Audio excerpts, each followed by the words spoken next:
Alex si biang penggoda itu malah berdehem dan menutup bibir menahan tawa saat melihat ekspresi kekecewaan dan murung di wajah Anissa. Kenapa dia mudah percaya saja dengan ucapanku? Sepertinya akan ada pertunjukan menarik nih. Batin Alex malah menikmati penderitaan orang lain. Dan bersamaan itu, pintu kamar mandi terbuka dan memunculkan Egy yang sudah berpakaian santai dan rapi. Dia melangkah keluar dari kamar mandi dengan tangan bergerak mengusap rambut basahnya menggunakan handuk kecil dan pandangan menunduk melangkah ke arah ranjang.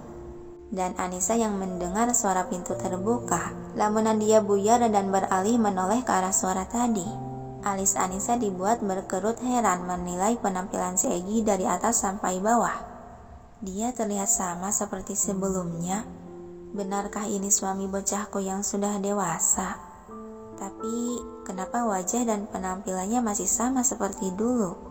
Tidak ada perubahan sama sekali. Egy, celetuk Anissa, yang seketika gerakan tangan Egy yang tengah mengusap rambut terhenti. Begitupun dengan langkah kakinya ikutan terhenti termatung. Lalu dengan gerakan perlahan dia mengangkat pandangan menatap ke arah suara yang amat dia kenal dan sangat ingin didengarnya itu. Nisa? Mata Egy melebar dan saking terkejutnya sampai dia refleks melemparkan handuk kecil yang ada di pegangan tangan ke sembarang. Lalu dia segera berhambur mendekat ke arah ranjang. Anissa, sayang, kau sudah sadar? Ucapan terburu Egy.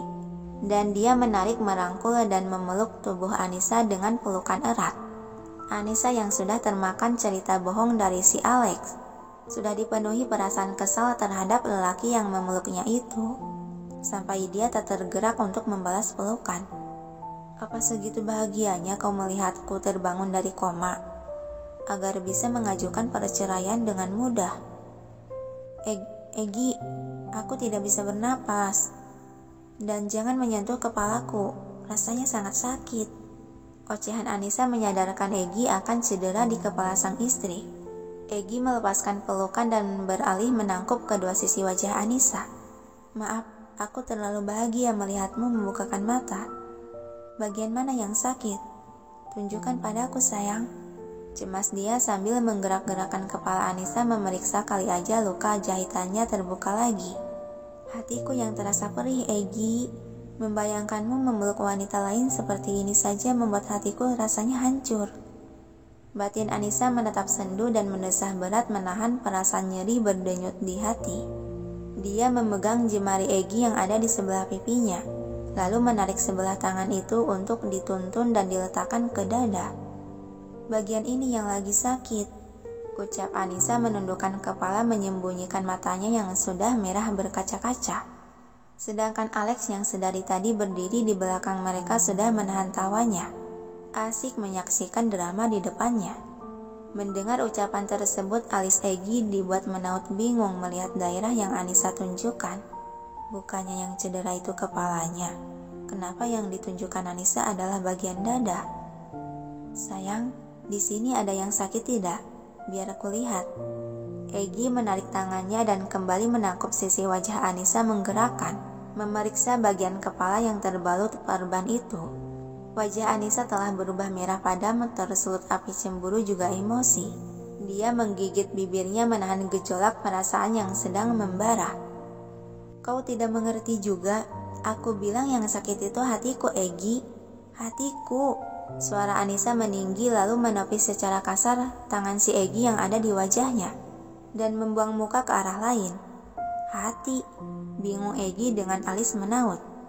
Iya, saut Anissa cepat dengan suara menyentak, membuat Egy terlonjak kaget. Ada apa denganmu, Anissa? Kenapa kau terlihat begitu marah padaku? Tanya dia masih bingung. Iya, aku marah padamu. Kau memaduku tanpa seizin dariku. Segitunya kau tidak sabar menungguku dari koma sampai menikah lagi. Meskipun aku koma 5 tahun, tapi setidaknya kau harus setia menungguku dulu. Sebelum aku dinyatakan mati baru kau menikah lagi.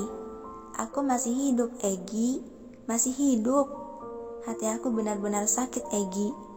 Kau tega sekali padaku. Kenapa kau tidak setia dan malah mengkhianatiku?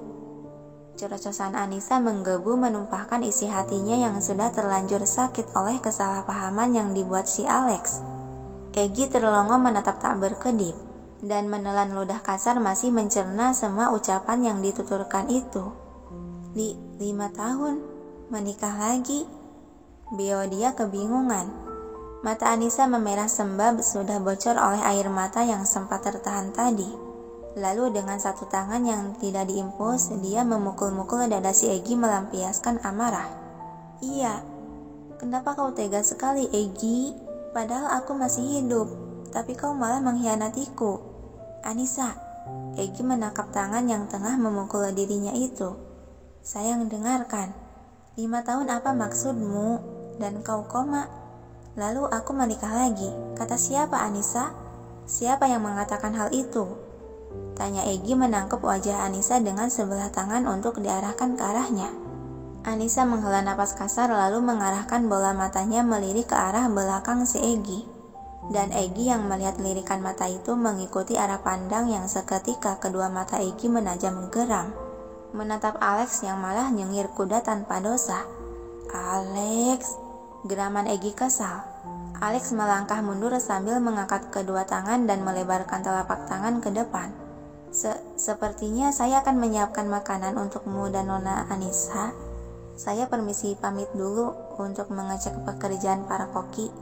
Kilah dia tersenyum lalu berbalik dan berjalan menuju pintu keluar. Mau kemana kau Lex? Sialan kau, akan kupukul kau. Geraman Egy mengkeratkan gigi menatap tajam. Alex berjalan cepat ke arah pintu keluar. Kabur, seru dia sebelum benar-benar keluar ruangan. Egy menghela napas panjang memejamkan mata sejenak untuk menekan amarah dalam diri.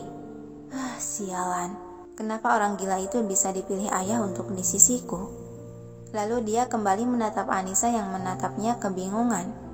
Anissa, jangan dengarkan omongan si tengil itu. Kau telah dibohongi sayang. Aku tidak menikah lagi dan tidak akan pernah. Bagaimana mungkin aku menikah lagi sedangkan hatiku telah terikat olehmu? Ucap Egy mengusap kedua pipi Anissa dengan lembut. Jadi Kak Alex membohongiku. Batin Anissa memahami situasi. Benarkah kau tidak menikah lagi? Tanya Anissa yang dibalas anggukan yakin. Egy mengacup kilas bibir kering gadis itu. Tidak ada yang bisa menggantikan posisimu di hidup dan hatiku Anissa.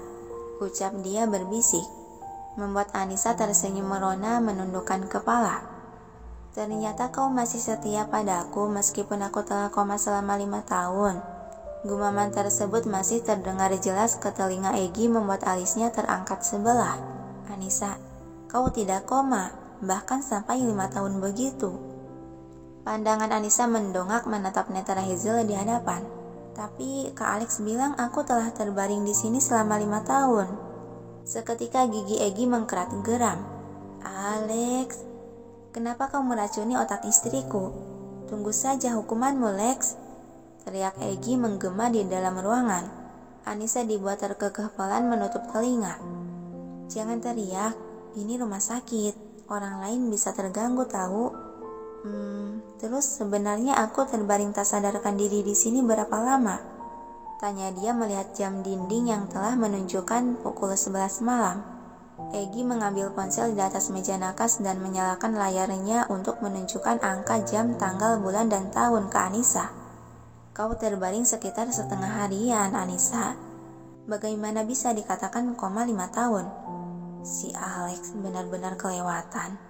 Anissa tertawa pelan menutup bibirnya. Kak Alex memang suka bercanda deh, nyebelin banget. Hampir saja aku kemakan omongannya. Egy meletakkan kembali ponsel ke atas meja nakas, lalu mendekat dan menangkup kedua sisi wajah Anissa dan akhirnya melabuhkan kecupan ke kening Anissa cukup lama.